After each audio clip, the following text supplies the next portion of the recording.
자, 교과서 이제 18페이지 계합화가 형성되고 위정척사 운동이 전개되다. 요 교과서로 이제 정리를 한번 해볼 건데요. 자, 먼저 계합화의 형성 보면 첫 번째 줄에 자, 김옥균, 박영효, 서광범, 김웅집 이라는 사람들이 이제 대표적인 계합화들이다 라는 거 여러분들 이제 확인을 해보고요. 자, 두 줄 내려오면 자, 계합화라는 하나의 정치 세력으로 성장해서 정부의 개화 정책을 뒷받침했다 라는 걸 여러분들 확인하고요. 내려와서 자, 개화 정책의 추진을 보면 자, 첫 번째 줄에 강화도 조약 직후에 정부는 일본의 수신사를 파견해서 정부기관의 산업 시설 이제 시찰을 했고요. 자, 여러 개화 정책을 총괄하는 기구로 통리기무함을 이제 만들고요. 그 다음에 또 한 줄 내려와서 신식 군대인 별기군을 창설을 했다라는 거 여러분 확인합니다. 또 한 줄 내려와서 개혁에 필요한 더 많은 정보를 수집하기 위해서 일본의 조사 시찰단을 파견했고요. 청해는 영선사를 파견했다. 또 그 줄 끝에 미국과 수교한 후에는 보빙사를 파견을 했다라는 걸 확인하고 자, 그 줄 끝에 방문국, 기기창, 전환국 이러한 이제 기구들을 만들었다라는 거 이제 확인을 합니다. 자, 내려오면 자, 궁금줄 해결해 보면 자, 첫 번째 줄에 이제 80년대 육일준이라고 나와요. 자, 이 육일준이라는 인물은 나중에 또 한번 또 나오거든요. 일단 여기에서는 이 육일준이라는 사람은 이제 개합하면서 자, 여기 사료가 지금 하나 나오는데 자, 서유견문이라는 이제 책을 썼다라는 거 확인을 해 보세요. 자, 이제 유라고 하는 건 이제 거닐다라고 하는 거야. 서양을 이제 돌아다니면서 본 것을 썼다 이런 뜻이에요. 서유견문. 내용을 한번 보면 기차가 달리는 속도는 신속해서 활윤선에 비길 바가 아니며 여기 활윤선이라고 하는 거는 증기선을 이야기하는 거고요. 자, 빠른 건 급행하는 건 1시간에 300리로 달린대요. 자, 한번 타면 자, 바람을 타고 가거나 구름 위로 솟아오르는 듯한 그런 기분을 느꼈대요. 이제 기차 타면서 요거 이제 한번 확인하고요. 자, 다음 페이지로 이제 넘어가서 자, 이제 위정척사 운동에 대해서 볼 건데요. 자, 두 번째 줄에 보면 양반 유생층을 중심으로 해서 성리학적 질서를 지키고 외세 침략을 물리쳐야 한다는 위정척사 운동 일어났고요.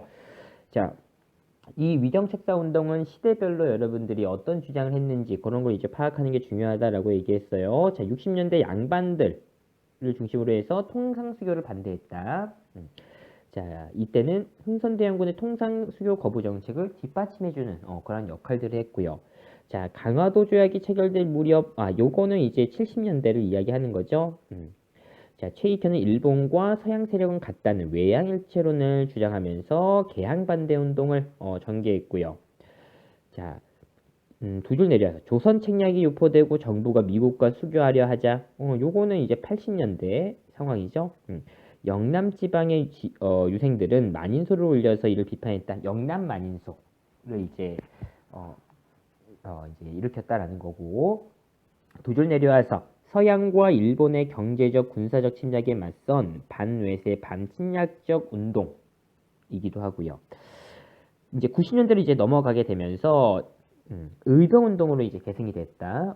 그 내용을 확인하세요. 자, 넘어가서 내려와서 위정척사 운동 탐구 문제 볼 건데, 자, 60년대에 보면, 자, 여기 이제 말풍선을 볼게요. 서양과 교역을 하면 우리나라 산업이 약해지고요. 천주교의 확산으로 미풍양속이 파괴될 것이다. 서양 침략에 맞서 적극 싸워야 된다. 자, 요 내용을 우리가 이제 척화주전론이라고도 이제 이야기하는 거죠.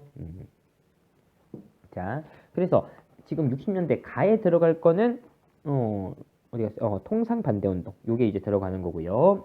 자, 70년대 넘어가서 일본과 서양은 모두 한 통속으로 일본은 조약을 체결하는 형태로 우리나라를 침략하려는 것이다. 한번 강화를 맺으면 일본의 침탈을 막기 힘들 것이다.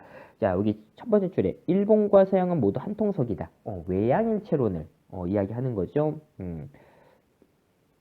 최익현의 외양일체론. 자, 그래서 나에 들어갈 거는 개항반대운동 70년대가 되겠고요. 80년대 넘어오면 미국은 본래 우리가 모르는 나라다. 괜히 타인의 권위로 불러들였다가 그들이 과도한 요구를 해오면 이걸 어떻게 막을 거냐라는 거예요. 자, 이 80년, 그러니까 요 내용은 이제 영남 만인소를 이야기하는 거죠. 전체적으로 이제 상소를 올린 내용이에요. 자, 개화 및 서양 열강과의 수교를 반대하는 그런 이제 상황이었다라는 거예요. 이번에 보면 이제 이 위정척사 운동의 배경, 결국에는 60년대, 70년대, 80년대의 배경이 어떠냐라는 거야. 60년대 보면요, 이제 막 이양선이 이제 출몰을 하고요. 병인양요와 같은 자, 외국의 어떤 뭐 지금 프랑스, 뭐 미국, 그다음에 독일 막 이런 나라들이 와가지고요. 우리나라한테 어떤 이제 통상을 요구했던 시기다라는 거고요. 70년대는 결국에는 이제 강화도 조약이 체결된 무렵이고요. 80년대는 뭐 이제 조선책 약이 들어오고,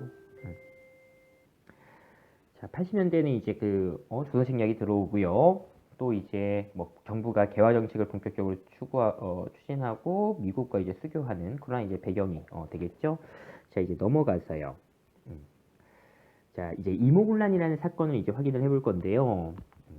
자, 여기에서 보면 자, 두 번째 줄 끝에 보면 자, 당시 구식군인들은 별기군보다 낮은 대우를 받은 데다가 1년 넘게 급료를 받지 못해서 불만이 일단 많은 상황에서 자, 이런 밀린 급료를 받은 쌀에 겨와 모래가 섞여 있자 분노한 구식군인들이 폭동을 일으켰다. 이게 결국엔 이제 이모군란을 이야기하는 거고요.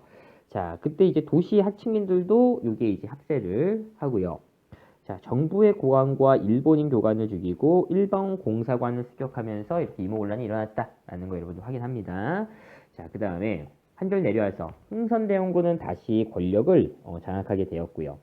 그러니까 이 99인들이 흥선대원군을 다시 이제 정계로 복귀를 이제 시켜준 거죠. 그동안 정부가 추진했던 개화 정책은 이제 중단이 되었고요.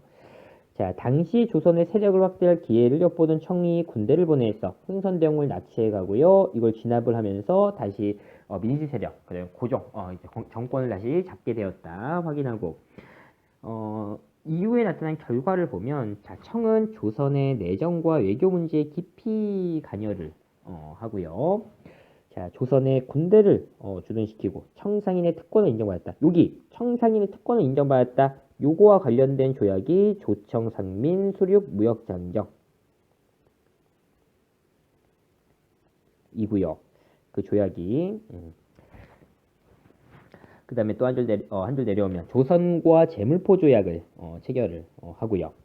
자, 일본에는 배상금을 지불하고 또 이제 일본군도 우리나라에 이제 주둔하게 되었다라는 거죠. 자, 이렇게 해서 우리가 이제 확인해 봤고요. 왼쪽에 보면 여기 별기군 사진이 있죠. 사진 여러분들 한번 확인을 해보고요. 내려와서 이제 문제를 한번 풀어보겠습니다. 자, 1번에 보면 조선이 맺은 최초의 근대적 조약이래요. 자, 그것은 바로 강화도 조약이 되겠고요. 조선은 개화에 대한 정보를 수집하기 위해서 일본에 보냈대요. 사절단은. 그게 바로 조사시찰단이 되겠고. 구식군인에 대한 차별이 이제 원인이 돼서 일어난 사건은 이모군란이다라는 거고죠. 자, 두 번째 이제 다음 사건이 일어난 순서대로 나열을 한번 해보래요. 일단은 우리가 병인박해 해가지고 천주교 신자들이 이제 탄압을 받아서 이 소식이 이제 전해지니까 프랑스가 이제 쳐들어왔다라는 거죠. 그게 이제 병인 양요라고 이제 부르는 거죠. 병인 양요. 자, 이 병인박해와 병인 양요 사이에 일어났던 사건이 제너럴 셔먼호 사건이고요. 자, 이러한 제너럴 셔먼호 사건에서 미국 배가 이제 불타서 침몰하니까 이 소식을 들은 미국이 다시 이제 쳐들어온다라는 거지. 그게 바로 신미양요가 되겠고요. 자, 이러한 이제 상황에서 병인양요와 신미양요 사이에 당시 이제 독일 상인이었던 오페르트라는 사람이 이제 도구를 시도했다. 오페르트 도구 사건 이렇게 이제 볼 수가 있고요. 이러한 1년들의 사건이 이제 끝나고 나서 제일 마지막에 이제 흥선대원군이 척화비를 전국 각지에 세웠다라는 거죠. 자, 이러한 이제 순서대로 여러분들 정리를 할 수가 있습니다.